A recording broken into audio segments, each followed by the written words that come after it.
E aí, pessoal, tudo bem? Sou eu, Marcelo Durães Júnior, do canal Marcelinho Revoltadinho. Hoje eu quero falar com vocês sobre corrupção, que tanto se fala, e o brasileiro tanto acha que tem que brigar contra, tal. E assim, não é que eu estou dizendo que a gente não tenha que brigar contra a corrupção. Não é isso. Vocês vão entender o meu ponto, eu vou chegar lá. É preciso entender que a corrupção ela faz parte de um sistema que está ligado a dinheiro. Então, assim, todos os lugares em que você vai ter dinheiro envolvido, principalmente em grande quantidade, e você sabe, às vezes em pequenas quantidades, tem muita possibilidade de ter corrupção, desvio de dinheiro, corrupção, entendeu? A pessoa se vender para ganhar dinheiro, para conseguir ter poder, às vezes fama. Então, a corrupção, e a gente vem conversando sobre sociedade e tal, a corrupção é algo que a gente tem que brigar no sistema, tirar a corrupção do sistema, porque o cidadão ele é passível de ser corrompido, entende? Na pequena esfera e na grande esfera. E eu nem vou tratar aqui a situação da gente falar que a corrupção no Brasil é cultural, é coisa de brasileiro. Não é. Não é. Eu vou dar um exemplo só para vocês, porque todos os países do mundo têm corrupção. Já teve caso no Japão de ministro ser condenado, se não me engano foi ministro, tá? Posso estar enganado, ser condenado por corrupção. Na China, teve ultimamente um ministro que foi condenado, o ano passado, se não me engano, condenado por corrupção à morte, tá? Condenado à morte por corrupção. Os Estados Unidos tem um caso que ficou famoso do Jack Abramoff, né? Que fazia uns acordos lá e tal, dentro do Congresso dos Estados Unidos, né? Então, assim, você vai me dizer, porque é coisa de brasileiro. Não é, a corrupção é do ser humano. O ser humano, se tiver em desespero, se tiver uma oportunidade, ele vai pegar. Então, como é que a gente combate a corrupção? Primeiro, a gente entende o contexto histórico da corrupção. E depois, a gente ataca no sistema. Como é que a gente fecha o sistema de modo que a corrupção ela não se expanda, ou que ela não tome conta do sistema? Então, para entender o contexto histórico, nós temos que entender que, no caso do Brasil, nós temos uma formação, na verdade, quem estava aqui no Brasil antes eram pessoas nativas daqui. Então não tinha um sistema econômico, tinha um sistema talvez de trocas, até talvez de moedas, porque, vejam, os nativos brasileiros do século XVI, 1500 e pouco, já faziam comércio na base de trocas, até de moedas, com o pessoal do Peru, da Bolívia. Então dizer que não existia comércio aqui no Brasil é mentira, né? Aliás, nem se chamava Brasil, se chamava Pindorama. Então aqui em Pindorama a gente vivia. Não, não se sabe, inclusive, se tinha corrupção, talvez até tivesse, mas fica difícil de acreditar de tamanha abundância que essa nação Pindorama tinha, né? Mas tinham relações comerciais como existem desde sempre na humanidade, as relações comerciais. Troca de banana por milho, isso é comércio, ainda que seja escambo, né? Troca é comércio. Enfim, aí quando chegam os europeus aqui no Brasil, quem vem para o Brasil não é a elite da, da sociedade portuguesa. Quem veio para o Brasil é gente que estava fugindo de crime,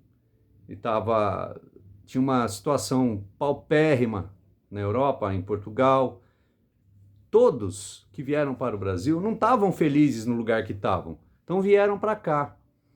E aqui era assim, cada um por si. Então aí forma a questão histórica brasileira de não uma cultura da corrupção, mas um sistema corrompido. Um sistema corrompido, né?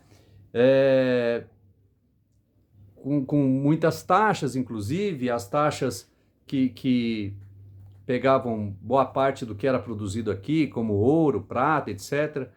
Enfim, havia uma turma que estava por cima, que eram amigos, parentes do rei de Portugal, que tomavam conta daqui, de Pindorama. Enfim, veio a República e isso se perpetuou, não houve uma grande mudança, entendem? Então tem um contexto histórico brasileiro. Entendam, não é uma cultura brasileira, não é exclusiva do Brasil, mas o Brasil ficou uma coisa mais complicada porque quem veio para o Brasil não veio para criar uma nação, para desenvolver uma nação, veio para tirar tudo que tinha aqui de riqueza, tá? É o que conta a história. A história tá lá. Quem veio para cá veio para tirar a riqueza aqui de Pindorama, do Brasil. Enfim, passado isso, a gente começa a ter um sistema de eleição de representantes, né? Isso, com a chegada da República, começa a funcionar assim. Então, assim, hoje, já voltando para hoje, com esse sistema de escolha de representantes que a gente tem, que a gente chama de eleição, você acaba criando, você não, o sistema que está criado aqui no Brasil, ele facilita a corrupção. Por quê? Por quê? Ah, por causa do contexto histórico? Também, porque a gente já entende que para conseguir muito dinheiro, talvez você tenha que pegar do governo, tem essa cultura, não tem uma cultura do empreendedorismo, e ainda que tenha uma cultura do empreendedorismo, o empreendedorismo brasileiro depende muito do governo, muito. E isso não é necessariamente um problema. O problema é como o sistema está criado. Hoje, por exemplo, para um vereador se eleger, imagina aqui na cidade de São Paulo, que só a cidade de São Paulo são 12 milhões de habitantes. Para um vereador se eleger, ele precisa de centenas de milhares de votos. Como é que ele consegue isso? Através de propaganda. Como é que ele consegue a propaganda? Ele vai mandar fazer santinho, vai pagar anúncios patrocinados na internet, seja no Facebook, no Instagram, no YouTube, vai pagar programas de jornal para ele falar. Tudo isso é dinheiro. É dinheiro assim, não só com ele, com a equipe que vai fazer a produção disso tudo, com a equipe que vai fazer as divulgações na internet, que vai atrás de rádio, de TV para dizer das obras ou daquilo que ele pensa, né? Só não dá para dizer assim, né? Ah, eu não sei o que é vereador, você não sabe? Vota em mim. Não, isso é inaceitável, né? Não dá mais para aceitar isso, né? Então, imagina essa quantidade de dinheiro. Um vereador não tem esse dinheiro, a não ser que ele seja assim, herdeiro de alguma fortuna, ele vai precisar de dinheiro. E aonde ele vai pegar esse dinheiro? Aí que tá. Muitas empresas vão dar dinheiro para o cara se candidatar a vereador. E o curioso, às vezes a mesma empresa dá dinheiro para um cara se candidatar a vereador, dá para outro cara se candidatar a vereador, dá para um terceiro cara se candidatar a vereador. Então nós estamos falando de muito dinheiro, na faixa dos milhões, dezenas de milhões de reais, só para a cidade de São Paulo, e nós estamos falando de vereador. Nós não estamos falando de deputado estadual, que é pior. Nós estamos falando de deputado federal, que é em nível nacional. Imagina a quantidade de propaganda, de dinheiro, de viagens que um deputado federal precisa fazer para dizer o que ele vai fazer lá em Brasília e tal. Lembrando que vereador, ele só atua na cidade de São Paulo. O deputado estadual vai atuar no estado de São Paulo, certo? Então ele vai viajar aqui dentro do estado de São Paulo. Eu estou falando de São Paulo, obviamente. E o federal não, ele vai para o Brasil inteiro. Então vocês imaginam a quantidade de dinheiro que um candidato precisa para participar de uma eleição. Então, nesse sentido, quando ele consegue esse dinheiro, o que a empresa que está dando dinheiro para ele quer? Depois que ele se eleja, quer que, depois que ele se eleja, lhe conceda favores através de leis, autorizações, licenças. Começou a corrupção, vocês entendem? É nesse momento que começa a corrupção, o tal do rabo preso, é aí que começa. Então, a gente, como cidadão brasileiro, tem que entender esse sistema para poder saber quem é que está dando dinheiro para o deputado, para o vereador, para o deputado federal que você vai votar. E você tem que saber quem são essas pessoas. Você tem que conhecer a história delas. Você tem que saber quais são os projetos delas.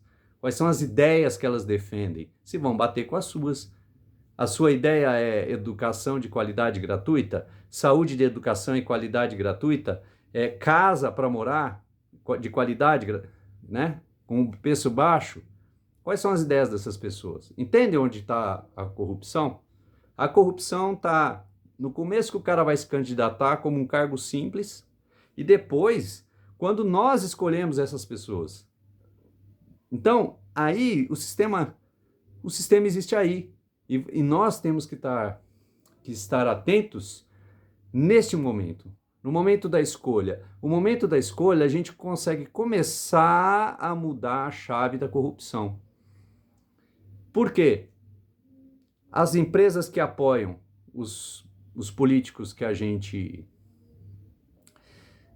vota têm algum interesse.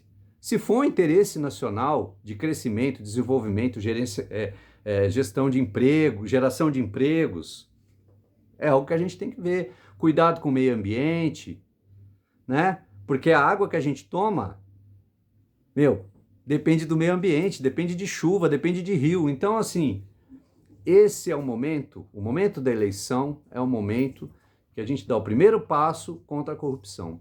Eu vou parar esse vídeo por aqui e, bom, próximos vídeos nós vamos falar de muito mais coisas relacionadas à corrupção, à eleição, aos candidatos à presidência do Brasil. Vamos tocar